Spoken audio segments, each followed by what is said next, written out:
ശരിക്കും ഈ ഒരു കേസ് തെളിഞ്ഞിരുന്നെങ്കിൽ നമ്മുടെ സഹദേവൻ എന്ന പോലീസ് ഓഫീസർക്ക് പുള്ളിയുടെ കരിയറിൽ എന്തൊക്കെ സ്ഥാനമാനങ്ങൾ ലഭിക്കുമായിരുന്നു നിങ്ങൾ ആലോചിച്ചിട്ടുണ്ടോ?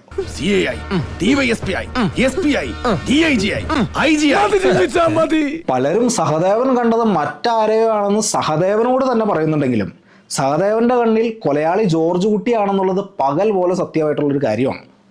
പക്ഷെ ആ സത്യം അവിടെ തോൽക്കുകയാണ് ചെയ്യുന്നത്. അതെ, സത്യം എവിടെയും തോൽപ്പിക്കപ്പെടുന്നത് മെറ്റീരിയൽ ഫാക്ടേഴ്സ് ആയ തെളിവുകളും സർക്കംസ്റ്റാൻസസും കൊണ്ടാണല്ലോ. തന്റെ സ്റ്റേറ്റ്മെന്റ് സത്യമാണെന്ന് തെളിയിക്കാൻ നുണപരിശോധന വരെ നടത്തണമെന്ന് പറയുന്ന ഒരു പോലീസുകാരൻ. ഈ ജോർജ് കുട്ടി നിരപരാധിയാണെന്ന് തെളിഞ്ഞാൽ ആ ജോലി തന്നെ രാജിവെക്കാമെന്ന് പറയുന്ന ഒരു പോലീസുകാരൻ. ഞാൻ അന്ന് കണ്ടത് ജോർജ് കുട്ടിയെ തന്നെയാ, അല്ലെന്ന് തെളിഞ്ഞാൽ ഞാൻ ഈ ജോലി രാജിവെക്കാൻ തയ്യാറാണ്. സഹദേവന്റെ തോൽവിയാണ് നമ്മളൊക്കെ ശരിക്കും ആഗ്രഹിച്ചത്. പക്ഷെ സഹദേവന്റെ ഭാഗത്തു നിന്നോ നിയമത്തിന്റെ ഭാഗത്തു നിന്നോ ചിന്തിച്ചാൽ സഹദേവനായിരുന്നു ശരിക്കും അവിടെ ജയിക്കേണ്ടത്. ഞാൻ ആരോ ഏട്ടാ ക്ലൈമാക്സിൽ കുഴിയിൽ